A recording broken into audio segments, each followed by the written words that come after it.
Blue Lock! The Under-20s World Cup is just 30 days away. The arc we have been building up to for a very long time now is finally commencing. All the players have come back from their 14-day specialized training given to them by Ego. Isagi was out traveling the world watching different games, whether it's the Copa del Rey final or he was also watching Manshine versus Liverpool, which I kind of wanted to see, but he skipped it. I guess we got like Bacheta tapping into his inner child.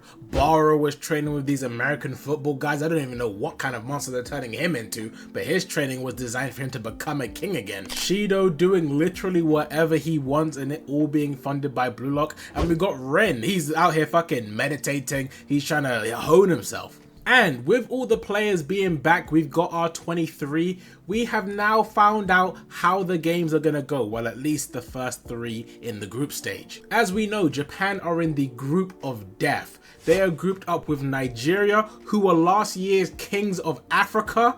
They are grouped up with France, who are literally the best national team in the world. And they are linked up with England. And I can tell you now, England are gonna come with some pressure too. I already know it. Now, this is not a direct confirmation, but in this panel, we have 11 flags, and one of the text boxes on this panel is talking about the New Gen 11. And you know, 11 flags, New Gen 11, it kind of makes sense for these flags to represent each New Gen 11 players. You know, otherwise, why would there even be 11 flags on this panel? That's pretty specific. I bring this up because in case anyone was thinking of downplaying Nigeria, as Ego says, they were last year's kings of Africa. And for the flags that we see in that panel, we see Egypt, which we can then assume have a New Gen 11, and we also see Morocco, which we can assume has a New Gen 11. And yet, despite those two countries having a New Gen 11 potentially, Nigeria was still the kings of Africa. So maybe Nigeria doesn't have a New Gen 11, but they just have an overall solid team. There was also an English flag in that panel, so I'm just gonna assume there's an English New Gen 11. And then maybe the cruelest fate yet, Loki is playing.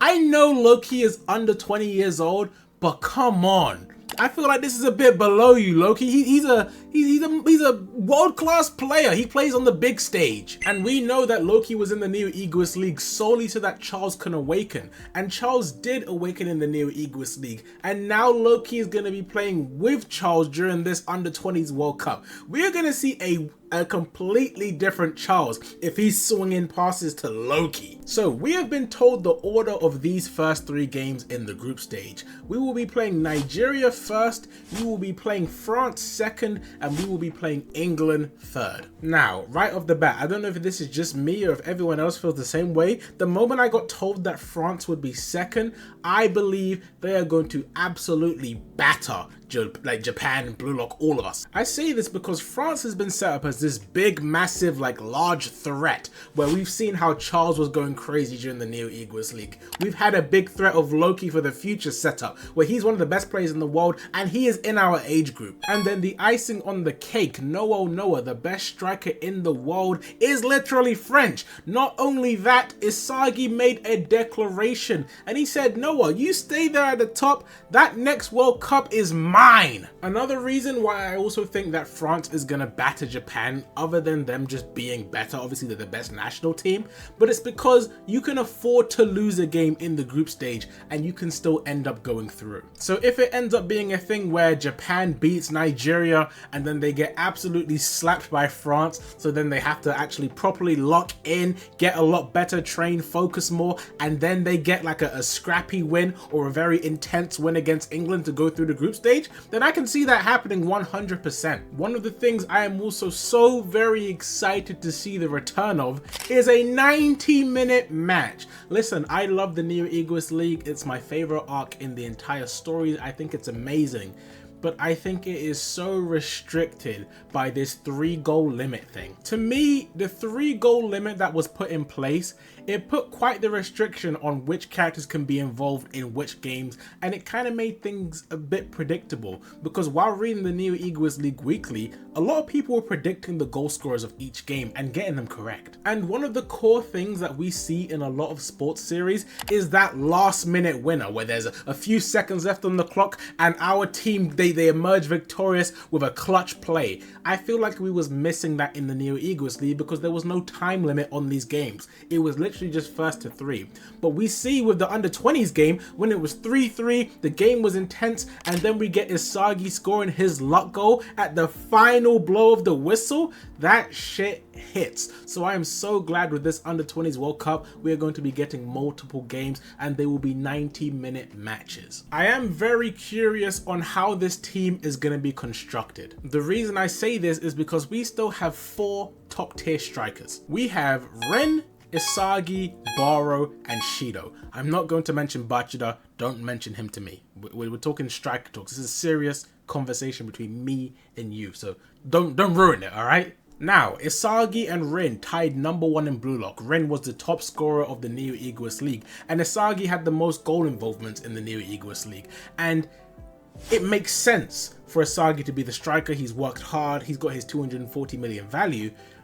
At the same time though, everything we saw Isagi do throughout the Neo Egoist League, other than like the last 30 minutes, or sorry, last 3 minutes of the PXG game, he did it at right midfield. So I understand in the series of Blue Lock, a striker is anyone who can answer the call, right? I get that. But in terms of what an actual striker is and playing in that position, we've only seen Isagi play there for a couple of minutes. He's played right midfield every single game. He's been dropping in deep, defending. He's been all over the pitch, and he's been able to do that because he was playing in the midfielder position. I feel like in a 90-minute match, it is so different being all over the field when your position is to be striker. And I feel like Blue Lock as a story should punish that more, because a lot of times Isagi is out of position. A lot of people may forget, but Isagi actually did get punished for this back in the Ubers game. After Isagi scored his lefty direct shot and Ubers kicked off, he ran out of position to steal the ball in around the left back position. Barou and Ubers anticipated that and they baited him, they trapped him, stole the ball from him, and that led to them scoring a goal. I feel like with Isagi being all over the pitch and him doing this from a striker position, he should get punished a lot more. And from purely the striker position, I'm still not convinced that Isagi is a better striker than Barou or Shido, I'm not gonna lie. He's a better player than them, for sure, but I'm not convinced he's a better striker. I think Rin being a starting striker is a guarantee. We don't have to worry about that. So that then begs the question, do you put Barou and Shido on the bench? Or do you play them out of position like Barou in the under 20s game when he got subbed on? Because he got subbed on, he was playing right wing. I personally would hate it if after all these chapters and this development we've seen him go through, Barou is still playing this joker role or playing out of position. It just doesn't hit. Like, I feel like people forget just how long ago the under 20s game was. This shit was like 180 chapters ago, maybe more. And since then, Barou has stood alone as a striker in the Neo Egoist League who has proved he can make his teammates better, he can galvanize them and awaken their egos. He's been one of the top scorers of the Neo Egoist League. He has proven his worth as a striker. He came 4th in the Neo Egoist League with a value of 150 million. Not only that, after the Neo Egoist League, everybody gets their own specialized training from Ego, and Ego assigned him a training that will make him a king again. I can't see Barou going through all of these different trials and tribulations, going through this development, just for when it comes to the under 20s World Cup, him play the joker role again anyway. That would make everything he's been through up to this point just feel redundant. And the author has the opportunity to do something that he doesn't usually do, and it's create strong rivalries outside of Isagi, because all the best rivalries you can think of in Blue Lock is Isagi Kaiser, Isagi Barou, Isagi Rin, Isagi this person. It's always Isagi centered. And one of the good ones that we did have was Barou Nagi, but obviously Nagi's been locked off, may return in the future doing whatever he's doing, but like, create that Barou and Shido rivalry. Barou got 150, Shido got 160. We know Barou wants to be #1, but for him to be #1, he needs to beat #3 first, because he's in 4th. You can set that rivalry up. We see Barou and Shido are not that different as people. They're both fighting for the same position at this point. They're similar in values. They're similar in mindset. Set that up! Set it up! So I am interested in seeing how Kaneshiro sets up and resolves this conflict of who's going to play where. How is it going to play out? Because I don't want it to be a repeat of the under 20s game. I want something new and fresh. This is not like the under 20s where everyone was still trying to be a striker. Like, throughout the Neo Egoist League, everyone has kind of found their positions now.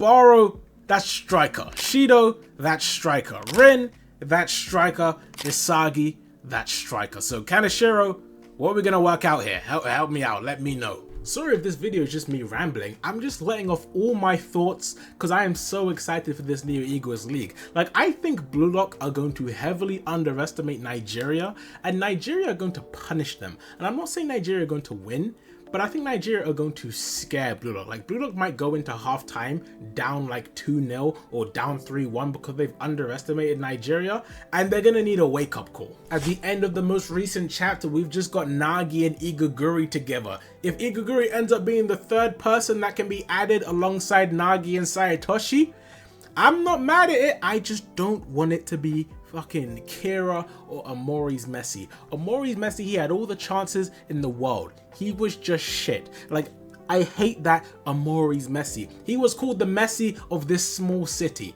Like, alright bro. Like, how impressed would you really be if you heard some guy was called the Messi of Leicester?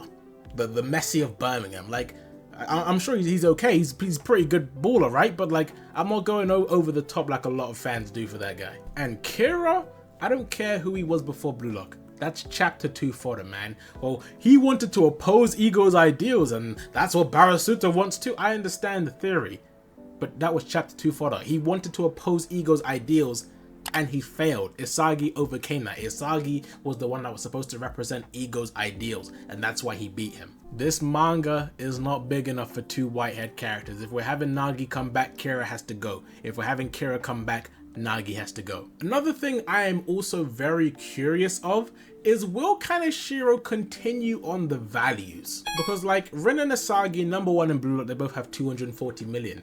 Now, despite Isagi beating Kaiser, to the world's eyes, Kaiser is still better than Isagi. Kaiser is currently worth 400 million. So are we going to keep this on when we see BLUELOCK go up against this new Kaiser when they play Germany? We see this Kaiser and Nest team up?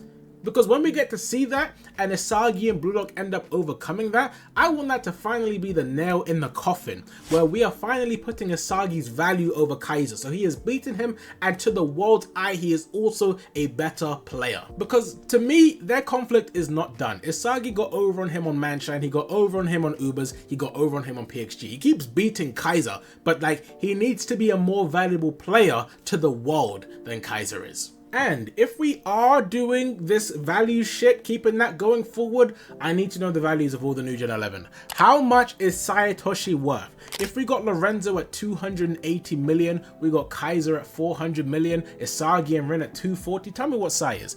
If you tell me Sai's at 500 million, fair enough, man. How much is Bunny? Because Bunny was bitching Sai back in the day. How much is he worth? And he's playing on the main stage. Like, he's playing in Barcelona's first team. So like, 500 million yen is not a lot. And he has like, what, 12 or 13 league goals? Nah, he has to be worth like 1 billion yen or some shit, something way more. He's playing on the main team. I do hope that the rest of the new Gen 11 that have yet to been introduced, I hope they're all playing for their main teams, where we get the other under 20 centre back, we find out he's the starter for his team, whether it's AC Milan, Inter Milan or anything like that, right? I hope most of them are starters for their team, because that will really raise the stakes and show that these under 20s like Lorenzo and Kaiser playing for their under 20s team, they're good, but we're getting introduced to the real deal now. Now, here's the big important thing. Do you guys think Japan will win the under 20s World Cup? I do not. I don't think Japan will win. I think if the aim of this story is for Japan to win a World Cup, which was set up from the beginning of the story, then it would make sense for Japan to lose the under 20s World Cup if they lose to France, for example, because France is the strongest nation. They lose to France in the under 20s World Cup, they have to do some soul searching, get a lot better, and it finally gets settled in the actual World Cup against Loki and Noah, because then they'll be playing the best striker in the world, and when they overcome that, it will be proven that Isagi is the best striker in the world, and that is where the story can end. Because the story has set up in terms of the themes that the best striker in the world is needed to win the World Cup. And by Isagi winning the World Cup and crushing Loki and Noah, he can prove he's the best striker in the world. We can end the story there and we'd have a good ending. So to me, it makes sense for Japan to lose the under 20s World Cup, have Loki, they give us a crushing defeat, and that sets up the future conflict of Loki destroyed us here, we've already got the grudge of Noah, now we can beat them both at the same time during the actual World World Cup, which has been the aim of Blue Lock since the start. Man, I'm so excited for this arc. So much can be set up. I'm so excited to see all of these different characters have the world building quite literally blow up. And like the craziest part is that to me, the Neo Egoist League is easily the best arc in Blue Lock.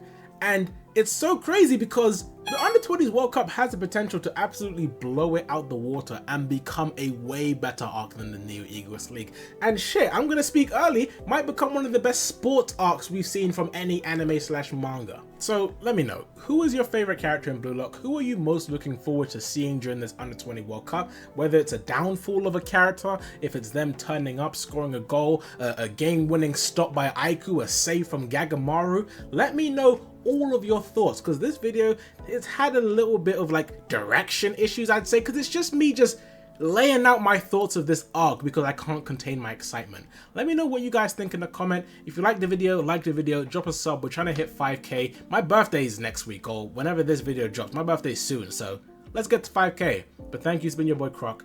Peace.